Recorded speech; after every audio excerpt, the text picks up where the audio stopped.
Hey guys, Useless here, and Disney's, Square Enix's, Crystal Dynamics' Marvel's, Tom Clancy's The Avengers is frustrating. Now, just to be clear here, I'm going to be talking about the single player campaign of the game. I'm not really going to be touching on the multiplayer. I mean, only to the extent of like how it affects the single player campaign. I haven't like touched any of the multiplayer. I haven't like gone into the post game content. I think it's actually called like the end game of the game. I haven't touched it. I don't really play games as a service games. I'm a single player guy, so I like I can't really speak to whether it's good or not. I can't like even if I did play it, I wouldn't be able to speak to how good it is in comparison to other games like Destiny or I don't know Anthem. Although I think Anthem is dead. I don't. Yeah, like I just really can't speak to that. But anyways, I called the game frustrating. Why did I call it frustrating? It's because the single player campaign is not terrible. It's really not. Like, I had fun playing through a good amount of this campaign. I honestly did. The core foundational, like, gameplay of this game is fun. Like, all the nonsense aside that we'll get into, when I am Iron Man and I'm flying around and I'm blasting people and I'm using my lasers and I'm just like, albeit them being just a bunch of robots, me just killing a bunch of robots, but I'm playing as Iron Man. That is fun. Like when I'm playing as Thor and I'm using his hammer in ways that I've seen him use them in the movies, and I'm able to throw it at enemies, then call it back. That's fun. When I'm Captain America and I'm running around with the shield and I'm like using the shield to block stuff while I'm running, and then I throw the shield and then the shield comes back to me. It is genuinely fun, and it's frustrating because the game around that core gameplay is not. Well, a lot of it isn't. There are few shining examples of where it is fun, but then the rest of it is just not.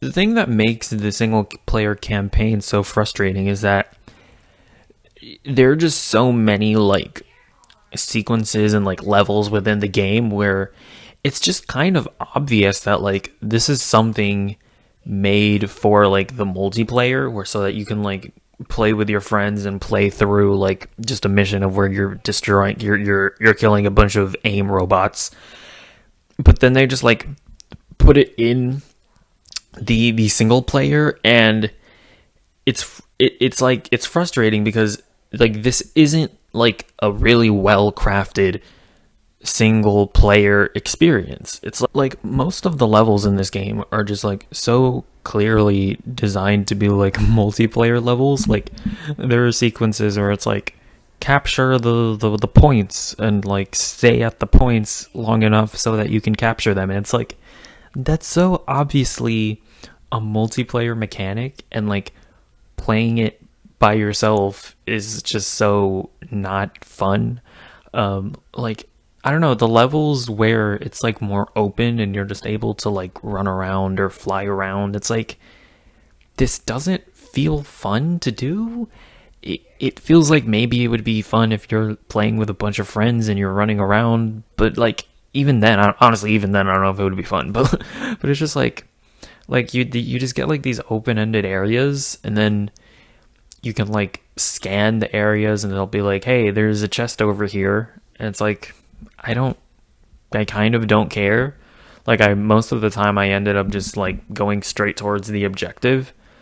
And it's just like when the game is like that, when the game just feels like it's a multiplayer game that I'm just playing by myself, it doesn't feel fun. But then There are other sequences that feel like really good, well crafted single player like sequences that I think are genuinely awesome. Like, even though we saw it a million times before actually getting a chance to play it, the A-Day sequence where you're like, playing as the Avengers and they're on the bridge and they're trying to save it, and like it's switching between all of them, it's like genuinely fun.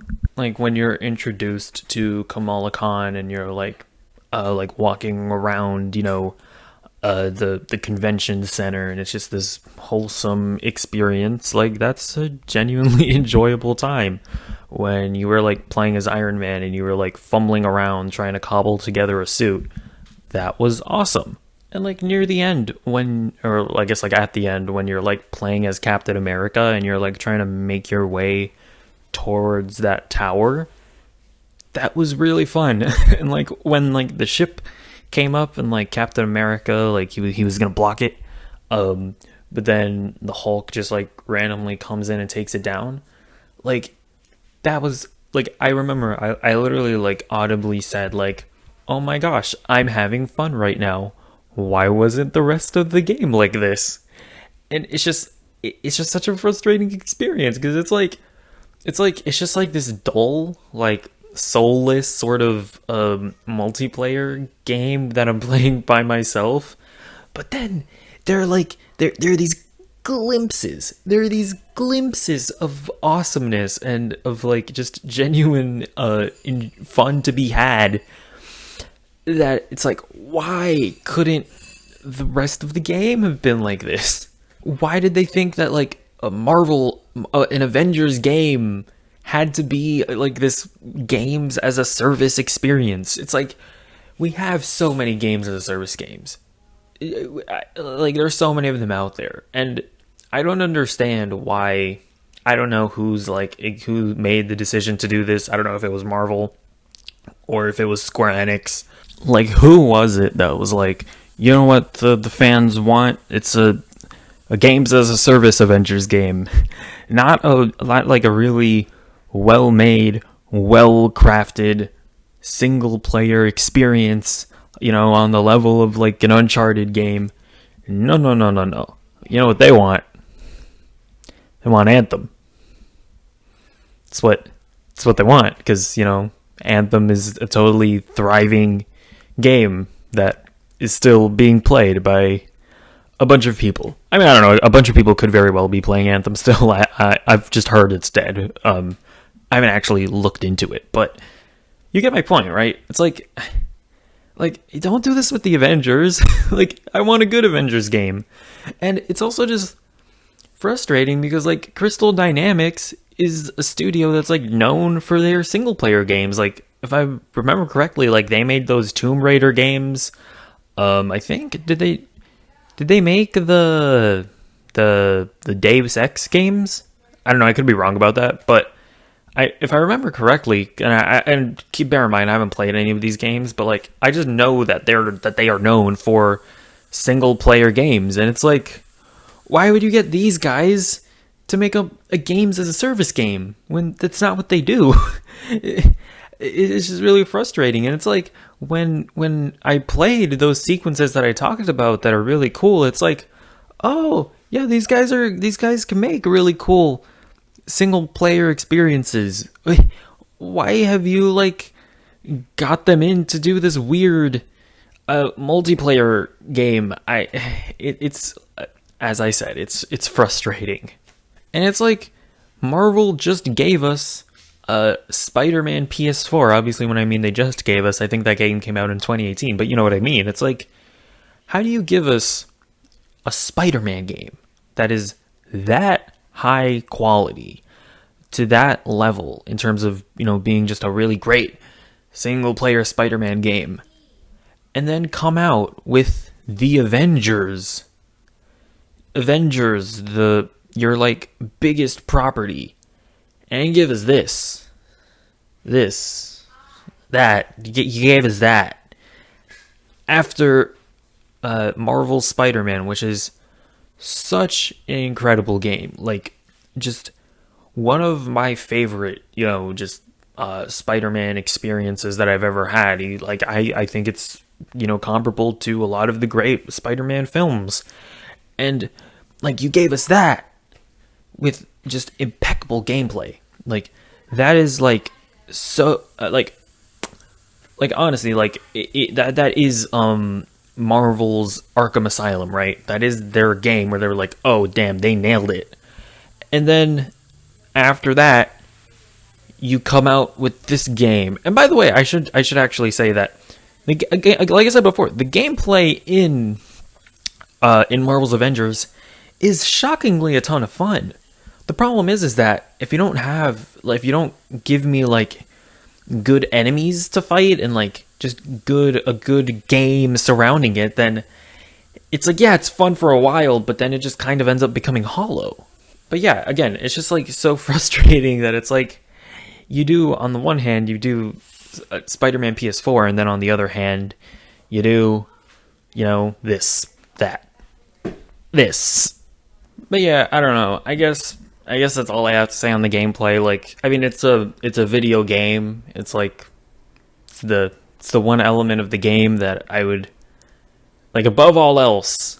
I wish I could be praising, but I just kind of can't. And then there's the story, and the story is also, you know what I'm gonna say. It's frustrating because there are like good things in it, and I'll even say this: like for like the first half of the campaign, it's actually pretty good. Like you get your introduction with Kamala Khan, and yeah, and I will say this: like Kamala Khan, I actually think she's pretty great. She's a really fun character. I like pretty much immediately I was like, oh yeah, I can get behind this character and what they're doing with her. And like I've never read any of like her comics, so I don't know if it's like comic accurate or whatever, but I enjoyed her character quite a bit. And I will say this, like going into this game, obviously like one of the biggest sort of criticisms or I guess worries that people had were that the Avengers just kind of look like MCU knockoffs. And honestly, for the most part, I didn't really feel that way. With the exception of Tony Stark, which I'll get to in a second, I just kind of felt like these were sort of like, I felt like they were like cartoon characters of the Avengers. And not, but that's not a bad thing, right? Like, I didn't feel like the Captain America guy was just like a knockoff Chris Evans. Like, I didn't really feel like Thor was just like they were trying to do like Chris Hemsworth's Thor, I didn't really feel like the Black Widow were just like them trying to do a Black Widow. I thought it was I was actually surprised by how little I really thought for the most part, like how little I thought about the MCU Avengers while playing this game. But I said for the most part, the Iron Man character in this game is so clearly trying to be Tony Stark. Like it's honestly like it's pretty annoying. It's just like there are like so many moments where they were like, oh, they did this in the MCU, so we have to do it too. Like they're like, oh, they're having a press conference. Well, definitely Tony has to arrive late with but like when he gets here, there has to be like fireworks and there has to be like rock music because the MCU did that, so we have to do it. And just like Nolan North, because I think Nolan North is the voice of Iron Man, just like his line delivery and just like his mannerisms, it just feels so much like Robert Downey Jr., Tony Stark, but it's not Robert Downey Jr., Tony Stark, so it just comes off as being weird, and I don't know. I feel like this was actually an opportunity where they could have like really differentiated themselves from Robert Downey Jr. with Iron Man, because if I remember hearing correctly, before the 2008 Iron Man movie, I think like Iron Man was always more of like a serious character in the comics, and like he wasn't like this like snarky sort of guy. And it was like, I feel like they had like an opportunity to make an Iron Man character that is sort of their own, or at least not a Robert Downey Jr. knockoff, and they didn't do that because it's very much what this character is.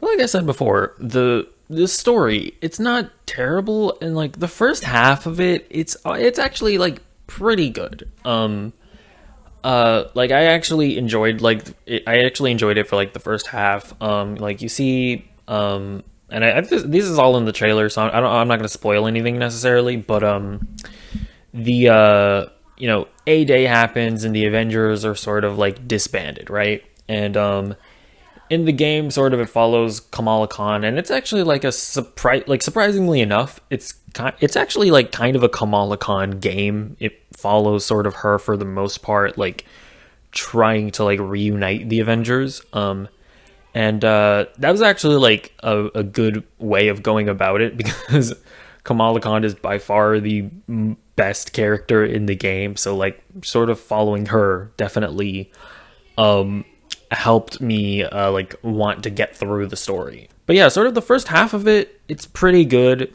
Like they're establishing sort of interesting dynamics between the characters and like they're establishing sort of dynamics that are not necessarily the same as the MCU. Like the story that they tell is actually quite similar to the MCU. Like, but yeah, like this game is actually kind of interesting because it kind of feels like a blend between like Captain America Civil War and like Endgame. I don't want to give away spoilers, but in a way it kind of feels like those two movies. And for the first half of it, it's pretty good, but then it feels like they just kind of give up for the second half. Like they just like gave up trying to tell a compelling story with the characters that they introduce. And by the end of it, I just kind of felt like, like I didn't feel much, and it's disappointing because the first half of it wasn't bad. I was actually like, okay, yeah, this is a fine enough Avengers story. And then like halfway through, it just kind of feels like they gave up. Yeah, maybe if this wasn't a games as a service game and was just a purely single player game, we also would have gotten a better story. But anyways, yeah, I think that's pretty much everything I have to say about Marvel's, Tom Clancy's, Square Enix's Avengers, Infinity War, or Infinity Grind. Ha, get it? Because it's a games as a service game, and apparently the post game is grindy. Can't speak to it. I don't know if that's actually true. But yeah, I don't know. Have you played Marvel's Avengers? What do you think about it? Let me know. Comments below. And goodbye.